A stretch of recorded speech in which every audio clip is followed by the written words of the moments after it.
In our last chapter, Yimin gets a really good idea about a way to protect her garden from the bandit bunny.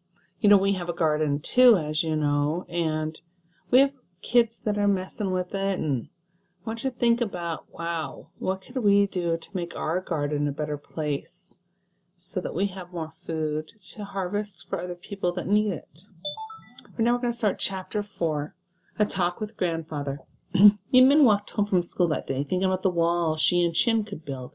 She knew one person who had helped to design real structures like bridges and buildings, her grandfather. He was an engineer, someone who used his knowledge of science and math, along with his creativity, to design things that solved problems. I'll have to ask Grandfather more about the things he helped design, Yimin thought. At home, Yimin found her grandfather sitting outside on the patio, sipping green tea out of a jar. "Hello, Grandfather," she said. "I have a question for you. Yesterday in school we visited the Great Wall of China. Did you build structures like that?" What do you think? Do you think he built structures like the Great Wall of China? "I helped build many things, but not with a hammer or nails," Grandfather said. "I was a materials engineer. I helped design new technologies, new materials with new properties that were then used to build things.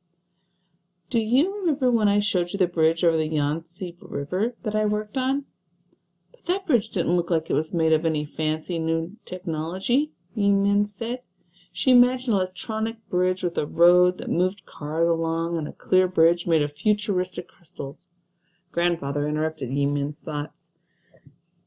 "Technology is what people create to use to solve a problem. It could be a way of doing things, or an object, or even a material. I helped design the mortar for the bridge. It's important technology because it's part that sticks the bricks together. Remember the mortar we saw at Red Rocks?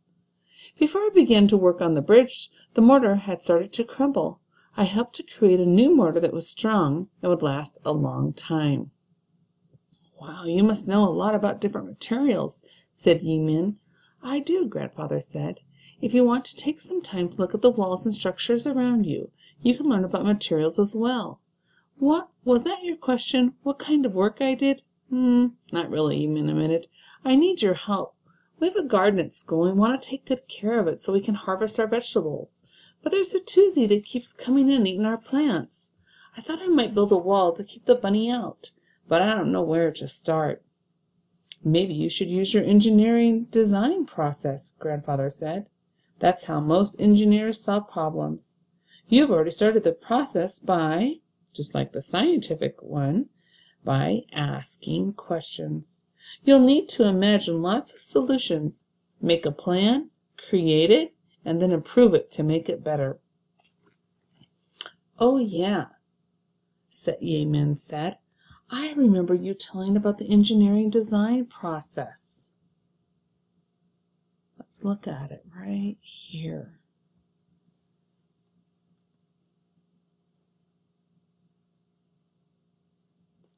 Grandfather patted Yimin on the shoulder and picked up his cane. "With your imagination and creativity, I know you'll be able to build a wonderful wall," he said. Yimin began to think about all the different types of walls around her. The walls in her house were made of wood. The walls at her school were made of brick. The walls could be made of glass, stone, metal. The walls of the blanket fort she built were made out of cloth. The key, thought Yimin, must be to match the material to the job you need it to do. A cloth wall wouldn't work very well out in the garden because it would get soggy in the rain. And I bet the bunny would nibble his way through that, she thought. But bricks and mortar? The materials Grandfather used for the Yangtze Bridge? Maybe that could work. So here she is, thinking about everything that's going on. A bridge. What kind of material? That's her grandfather. Here it is. What kind of materials? Trying different things out. Brick wall. Then if you look down here, a success kind of story. And then people going and looking at the bridge right down here in this area.